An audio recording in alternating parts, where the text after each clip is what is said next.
दोस्तों, legal and legal में एक बार फिर से आपका स्वागत है। शुरू करने से पहले मैं आपको अब से 17 साल पीछे ले जाना चाहूँगा। तारीख 14 दिसंबर 2006, जब नोएडा के सेक्टर 31 में स्थित गांव निठारी में कोठी नंबर D5 के पीछे एक नाले की सफाई की जाती है और उस सफाई में कुछ मानव कंकाल मिलते हैं, मानव खोपड़े मिलते हैं। इनकी संख्या 16 बताई जाती है। जैसे ही यह खबर टेलीविजन और अखबारों के माध्यम से देश में फैलती है, लोग स्तब्ध रह जाते हैं, आश्चर्यचकित रह जाते हैं। जिस बात की शंका जताई जा रही थी वह बात लोगों को सच होती हुई दिखाई दे रही है, दुर्भाग्यपूर्ण तरीके से सच होती हुई दिखाई दे रही है। यानी कि कोठी नंबर D5 जिसके ऊपर शक किया जा रहा था कि यहाँ पर मानव अंगों की तस्करी के लिए उनका वध किया जाता है, उनकी हत्याएं की जाती है और उनके अंगों को प्रत्यारोपण हेतु कहीं बेच दिया जाता है। इस खबर से जितना स्तब्ध पूरा देश उस समय हुआ था, आज उतना ही स्तब्ध इस बात से हुआ है कि इलाहाबाद उच्च न्यायालय ने दोनों दोषियों को सभी केसेस में दोष मुक्त कर दिया है जिनमें उन्हें फांसी की सजा सुनाई गई थी। हैरान करने वाली बात यह है कि इलाहाबाद उच्च न्यायालय ने आज दोनों ही अभियुक्तों को सुरेंद्र कोहली और मनिंदर सिंह पढ़ेर को दोष मुक्त किया है। यह दोष मुक्ति किसी 1, 2 या 3 केस में नहीं हुई है, बल्कि एक साथ 12 फांसी के केसेस थे जिनमें उनको दोष मुक्ति दी गई है। यहाँ पर यह भी बता दूं, ये 12 के 12 फांसी के केस एक साथ नहीं थे। सीबीआई कोर्ट ने साल 2005-2006 में मनिंदर सिंह और पढ़ेर के खिलाफ कुल 16 केस रजिस्टर्ड किए थे, जिनमें 14 में फांसी की सजा हुई थी, 2 में उनको पहले ही एक्विटल हो चुका था। 12 केसेस में आज इलाहाबाद उच्च न्यायालय ने एक साथ एक्विटल किया। मैं आपको याद दिला दूं, पहला केस 13 फरवरी 2009 जिसमें सीबीआई कोर्ट ने डेथ पनिशमेंट दिया था, लेकिन हाई कोर्ट ने उसको डेथ पनिशमेंट को समाप्त कर दिया था। दूसरा केस 12 मई 2010, इसी तरह से फांसी के बता सीबीआई ने जब फांसी दी है। तीसरा केस 28/9/2010, उसके बाद दिसंबर 2010, 24 दिसंबर 2012, 7 अक्टूबर 2016, 16 दिसंबर 2016, 24 जुलाई 2017, 8 दिसंबर 2017, 2 मार्च 2019, 6 अप्रैल 2019 और 15 जनवरी 2021।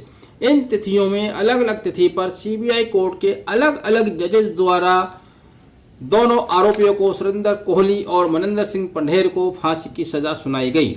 सीबीआई की अदालत गाजियाबाद ने फांसी की सजा सुनाई थी। यह तारीख, यह तिथि मैंने आपको इसलिए बताई है कि आपको यह स्पष्ट होना चाहिए कि यह एक मुकदमे में सजा नहीं सुनाई गई थी, एक दिन में सजा नहीं सुनाई गई थी, लेकिन इलाहाबाद उच्च न्यायालय ने सभी सजाओं को जो कि पिछले 10-12 साल में सुनाई गई हैं अलग अलग तारीखों पर, उनको एक ही तिथि में एक ही आदेश के साथ उनको एक्विटल कर दिया है। ऐसे केसेस तो सुनने में बहुत आते हैं जहां पर कैपिटल पनिशमेंट हुआ है उसको लाइफ टर्म में बदल दिया जाता है, या लाइफ टर्म हुआ है तो उसको और कम वर्षों की अवधि में बदल दिया जाता है। लेकिन अब इस नए दौर में इस तरह के केसेस भी सामने आ रहे हैं। इससे पहले छावला केस में मैंने रिपोर्ट किया था, जहां एक लड़की को अपहरण करके 3 लड़कों के ऊपर आरोप था। प्रोसिक्यूशन का केस बहुत मजबूत था, उनको फांसी की सजा हुई, लेकिन सुप्रीम कोर्ट ने जाकर उनको एक्विटल किया था। यहाँ सुप्रीम कोर्ट तक अभी नहीं पहुंचे हैं, हाई कोर्ट से ही इनको एक्विटल मिल गया है। सवाल बहुत सारे पैदा होते हैं। मैं तो खैर अधिवक्ता हूँ, मैं इसको जस्टिफाई कर सकता हूँ एविडेंस के आधार पर, या उसको वो साबित नहीं कर पाए होंगे या चेन को लिंक नहीं कर पाए जो इंसिडेंट हुआ। लेकिन आश्चर्य की बात यह है कि सीबीआई कोर्ट ने अलग अलग तिथियों पर अलग अलग न्यायाधीश ने अलग अलग एविडेंस के आधार पर 12 केसेस में फांसी की सजा सुनाई। फिर ये एक साथ एक्विटल, एक जैसी घटना नहीं होने पर किस तरह से हो गया। यहाँ पर यह केस कैसे खुला उसमें भी एक बार आपको फ्लैशबैक में जाना होगा। दरअसल 31 अक्टूबर 2006 की बात है। एक घरेलू नौकरानी अपने पति से कहकर जाती है कि वो सुरेंद्र कोहली की कोठी D5 में सफाई का कार्य करने जा रही है, जहाँ वो पहले भी काम कर चुकी थी, लेकिन वह महिला वापस नहीं आती है, उसकी तलाश की जाती है। फिर जब 24 दिसंबर 2006 को कोठी के पीछे नाले की सफाई चल रही होती है, उसमें 16 स्केलेटन बरामद होते हैं। आप देखिए, हैरत की बात यह है कि इन स्केलेटन को CFSL जांच के लिए चंडीगढ़ भेजा जाता है। उनमें से एक खोपड़ी की शिनाख्त जांच के बाद उसी महिला की पाई जाती है जो नौकरानी उनके यहाँ काम करने गई थी।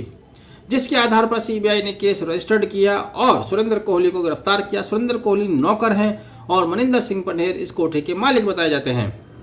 सुरेंद्र कोहली की निशानदेही पर उसी कोठी के कैंपस से बहुत सारे बच्चों के जूते, चप्पल, कपड़े बरामद करा दिए जाते हैं। वह साड़ी भी बरामद की जाती है जो साड़ी उस दिन उस महिला ने जिसकी जो लापता हो गई थी नौकरानी, घरेलू नौकरानी, वह साड़ी भी बरामद की जाती है।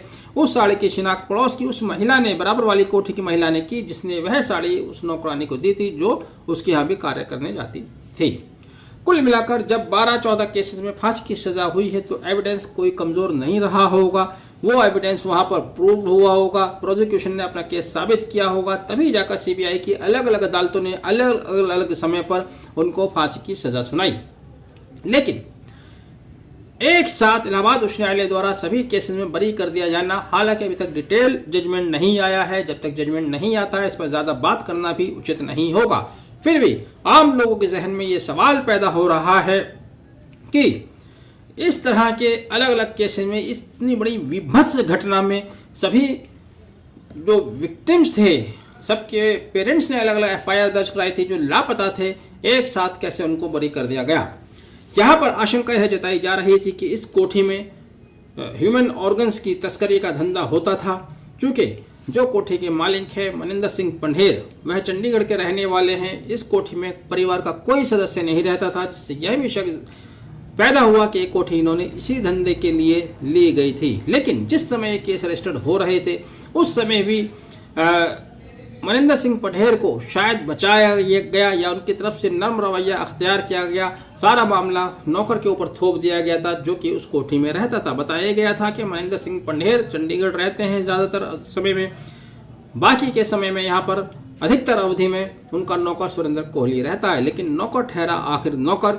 जो भी घटना कोठी के अंदर घट रही थी वह नौकर अगर कर रहा था तो किसी के इशारे पर कर रहा था, किसी के लिए कर रहा था। फिर भी आप देखें जिन मामलों में सजा हुई है इनमें ज्यादातर में सुरेंद्र कोहली को, नौकर को सजा हुई है, पंढेर को 2-4 मामलों में ही फांसी की सजा हुई थी। लेकिन इन सब को भी आज इलाहाबाद उच्च न्यायालय ने बरी कर दिया है। न्यायालय ने क्या इसमें पाया है, डिटेल जजमेंट आने के बाद इस पर भी चर्चा की जाएगी। लेकिन फिलहाल आज पूरा देश स्तब्ध है। हमारी न्याय प्रणाली पर सवाल नहीं उठाए जाने चाहिए, लेकिन फिर भी क्वेश्चन मार्क लगता है। यूं भी लग रहा है 15 जनवरी 2021 को आखिरी फांसी की सजा सुनाई जाती है, यानी कि अभी 3 साल भी नहीं हुए हैं। जबकि अभी कल परसों कुछ ऐसे केसेस आए जहां पर एक व्यक्ति नौकरी के लिए अप्लाई करता है, उसको डिस्क्वालीफाई कर दिया जाता है, उसकी अपील 35 साल बाद डिसाइड होती है जब उसकी रिटायरिंग एज होती है। तो जहां यह भी इलाहाबाद उच्च न्यायालय का ही केस था जहां पर अपील के निस्तारण में इतने लंबे लंबे समय तक अपील पेंडिंग पड़ी रहती हैं, वहां 3 साल में ही इस विभत्स घटना की अपील एकदम किस तरह से नंबर पर आ जाती है और कैसे कैपिटल पनिशमेंट एक्विटल में बदल जाता है। न्याय प्रणाली पर पूरा विश्वास लोगों का है और रहेगा, लेकिन इस तरह के केसेस कहीं ना कहीं मन में शंका पैदा करते हैं, मन को छोटा करते हैं। जिन माता पिता के बच्चे गायब हुए थे, लापता हुए थे, उनके दिलों पर आज क्या बीत रही होगी ये वही बता सकते हैं। कुल मिलाकर एक बहुत ही दिल को दहलाने देने वाली घटना का वह दिन जिस दिन ये केस खुला था और आज का दिन मुझे एक जैसे लग रहे हैं। आपने वीडियो आखिर तक देखा, thank you, have a nice day.